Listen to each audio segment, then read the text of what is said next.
Worried about your drinking? Reserve your place on today's free Quit Drinking webinar and get a copy of my best-selling book, Alcohol Lied to Me, as a gift just for turning up. www.stopdrinkingexpert.com.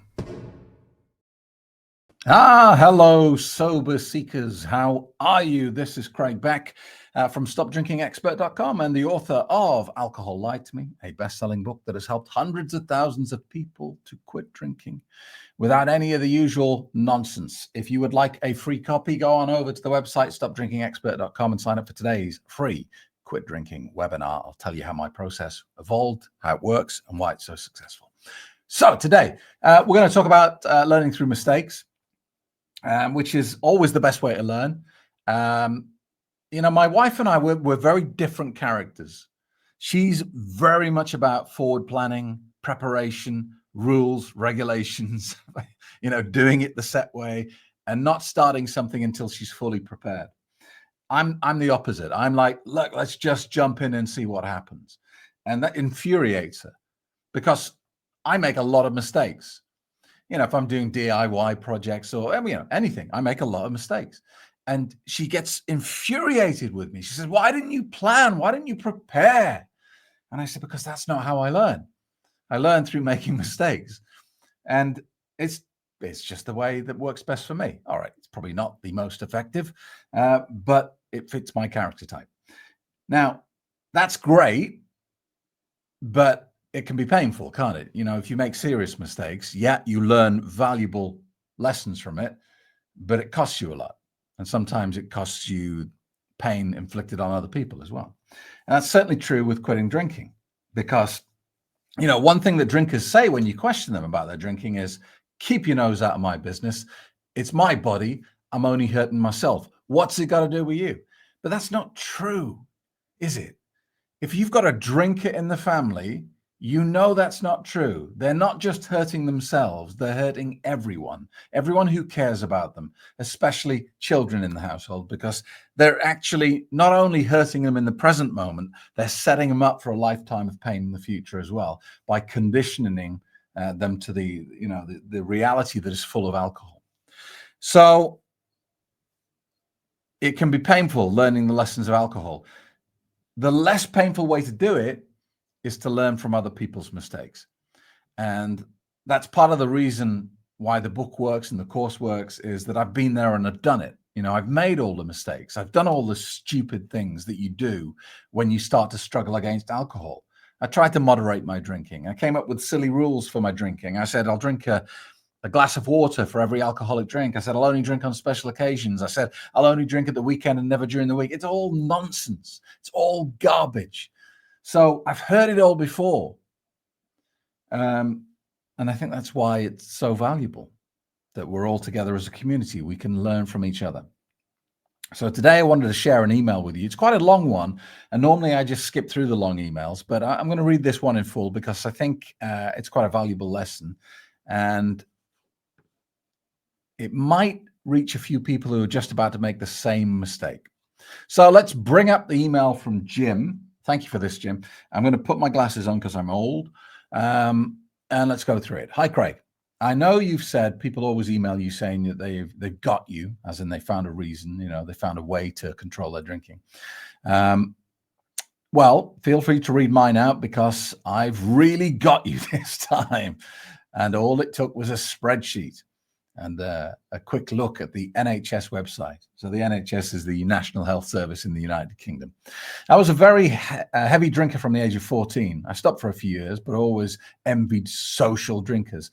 I managed to quit, but after a few years, I tried a very small glass of red wine. Even the first time I drank as a 14-year-old, I had 4 cans. I don't think I've ever just had one drink. But that night, after so much sobriety, I had fewer than 2 units of wine, and I was okay. Great success. My genius plan, not as funny as your buying a safe story, but equally as pathetic, involved a spreadsheet. My wife would love this technique by the sound of it. The NHS said that I was allowed 14 units a week. So I created a spreadsheet on my computer and tracked my units. I drank whiskey and therefore it was easy to track the units since one shot equaled 1 unit, and I was allowed 14 in a week. Like your safe story, for the first week, it worked perfectly, and I thought, I've nailed it. 14 units felt like a tease. So the clown reminded me the NHS used to recommend 21 units for males. So I did that instead. Then it told me a country in Europe, maybe Portugal, allows up to 25 units a week, the most in the world. So what? Those chilled out Mediterraneans seem to be doing okay. I'll take an extra 4 units. The third thing the nasty little clown did was introduce special occasions, like my wedding anniversary. Then it introduced special days, like bank holidays and Christmas Day. Then it allowed me to drink every time I got a new client through work. Then it told me I no longer needed to measure the whiskey, just to do it by intuition. Plot twist. When I poured a single whiskey, it was actually a quadruple. Fast forward 2 years, and the evil little clown had increased my drinking by literally an order of magnitude. I was drinking at least 140 units a week when my aim was just 14. Things went even further downhill. I acquired a serious bacterial infection that made me very ill for 2 weeks. Good time to stop drinking, eh? The clown convinced me to go on a stag do, while seriously, where I drank 20 plus pints in a single day. 2 days later, my calendar notified me to say I was due at the doctor's. As a precaution, the GP had booked me in for full blood count and liver function test. I looked calm from the outside, but inside I was panicking. Were the 25 years of drinking about to catch up with me? Surely I was going to have severe scarring of the liver, and my family would have to watch me die a slow and painful death. While I waited for the results, the clown was my best friend, encouraging me to drink to relieve the stress of waiting for the results. After all these years, what could another week of heavy drinking do? Well, the results came back. My enzymes were perfectly healthy. That's great news, said the clown. And then it convinced me to start my drinking earlier. After all, if your liver can take all that drinking and still be okay, why not make the most of it? My drinking became worse than ever, to the point it was destroying me. I went online and found some recommendations of Quit Lit. I found Alcohol Lied to Me by You and Alcohol Explained by William Porter. I loved both books. The latter said, don't read the book after drinking, but also don't stop drinking until you've read it, so you can see alcohol for what it is. I loved both books, and shortly before finishing Alcohol Explained, I sat with my son and I drank a huge glass of whiskey and should have been buzzed. All I felt was anxiety for the next drink. I knew at that point it was over. As you say, once you know how the magic trick is done, that's it. The illusion is over. That's how it is for me. No willpower, no effort. I know how this trick is performed. Never again. I'm now raising my glass of iced sparkling water to a lifetime free of this poison. The fact the clown doesn't like it makes it all the more enjoyable. Jim. What a fantastic email. And a ridiculous moderation system, Jim, that had no chance of working. But congratulations on trying something new. And I don't think I've ever heard the spreadsheet story before. I've heard people having apps on their phone to try and moderate the drinking. None of this bullshit works because the clown is just playing games with you. All right. Anything that in any sort of thought in your head that suggests you, the problem drinker, can now miraculously and without any input suddenly be able to control the uncontrollable, you should laugh in its face because it is pure garbage. All right. So look, the secret of Jim's story is to realize that the clown in your head is very believable. It uses what's happening to you in real life, and it uses that combined with its knowledge of what motivates you as a human being. It knows what buttons to press. It knows how to weave a convincing story that makes you think that drinking is the logical conclusion to the situation that you're in. And that's why this drug is so powerful.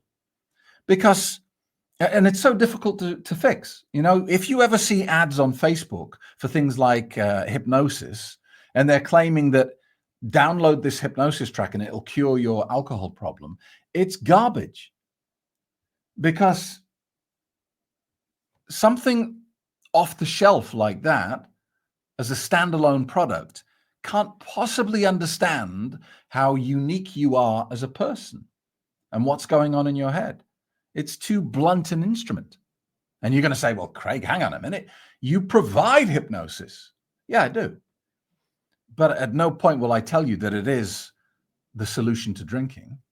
It's a weapon in the arsenal. That's all it is. It's a tool in the box. And it's one of many tools in the box. And the secret to quitting drinking is you have to attack this with every weapon you've got all at once. It's like go big or go home, because you're battling civil war. That clown in your head, you can't hide anything from it. It knows what you're afraid of. It knows what you're scared of. It knows what happened to you as a kid. It knows what, you know, those emotions that you never tell anyone about. It knows all of this stuff.